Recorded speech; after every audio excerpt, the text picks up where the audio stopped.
Bienvenue à l'heure des livres, Caroline Eliachef. On est ravis de vous recevoir.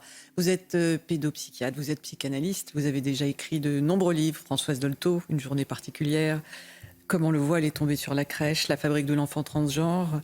Et vous venez de publier avec Céline Masson Le sermon d'Hippocrate, La médecine sous l'emprise des idéologies identitaires, un livre qui est paru aux éditions de l'Observatoire. Un livre qui paraît 3 ans après cet essai que je viens d'évoquer, La fabrique de l'enfant transgenre, donc, et qui traite en partie des mêmes sujets. Alors, une question, pourquoi avez-vous eu besoin de faire, comme vous disiez, une saison 2? Voilà. Alors, je précise que la saison 1 était également écrite avec Céline Masson. Alors, la saison 2 est différente, c'est-à-dire que dans le premier livre, nous avons jeté un cri. Et puis après, nous nous sommes interrogés, ça fait maintenant plusieurs années, et la question que nous nous sommes posée, c'est comment se fait-il qu'un certain nombre de médecins se soient embarqués dans cette affaire. Ça, c'est une première chose. L'autre chose, c'est que nous avons eu énormément de parents qui nous ont contactés et que nous avions aussi envie de porter leur voix. Alors, cette affaire, il faut préciser qu'il s'agit d'enfants qui avaient des interrogations sur leur identité sexuelle et qui ont été plutôt encouragés, alors qu'ils n'étaient pas majeurs, à entreprendre des traitements assez lourds. Alors, quand vous dites encourager, c'est un peu plus que ça.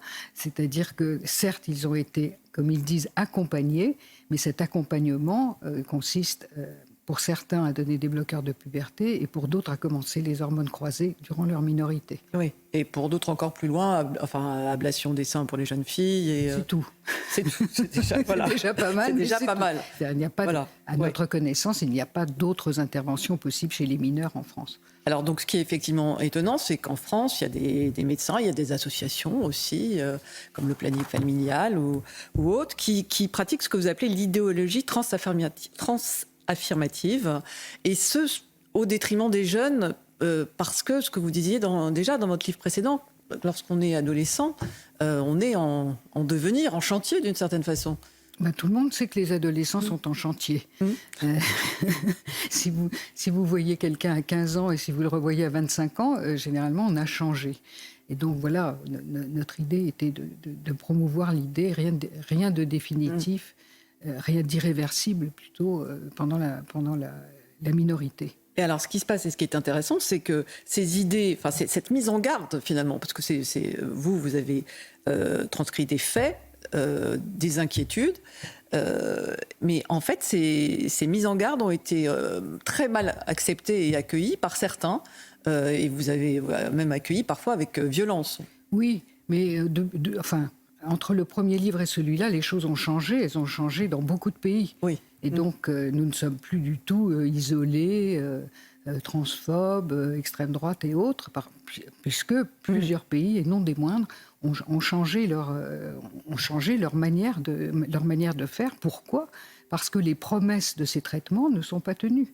Et donc, il s'agit de dissocier un traitement appliqué à des jeunes et une idéologie. Et c'est ce que nous avons essayé de faire. Mais surtout, nous avons essayé de trouver dans l'histoire d'autres situations où effectivement la médecine s'est trouvée saisie par l'idéologie. Oui, alors c'est arrivé effectivement plusieurs fois. En général, les victimes sont souvent les mêmes, c'est souvent les femmes, les enfants ou encore les homosexuels. Les enfants, tout à fait. Ou les homosexuels également, toujours au nom du bien, oui. Avec un B majuscule.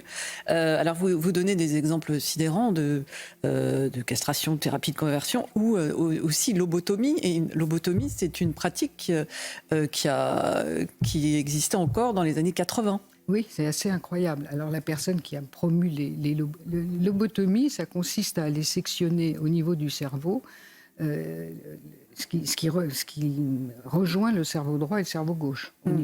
Voilà, pour dire les choses simplement. Donc ça a été promu par un homme qui a eu le prix Nobel pour ça. Immédiatement, c'est ça qui est intéressant, immédiatement ça a été contesté. Mais ça a continué et surtout les indications se sont élargies effectivement aux homosexuels, aux schizophrènes, etc., jusqu'aux années 80.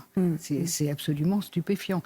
La sœur de Kennedy a subi une lobotomie, dont leur père attendait que son QI soit supérieur à ce qu'il était. Donc tout ça est assez fou. Mais le pire, c'est ce qui est arrivé aux femmes et aux enfants au 19e, au début du 20e siècle, pour l'hystérie chez les femmes, pour la masturbation chez les enfants. Les femmes, on leur enlevait l'utérus, les ovaires, les enfants.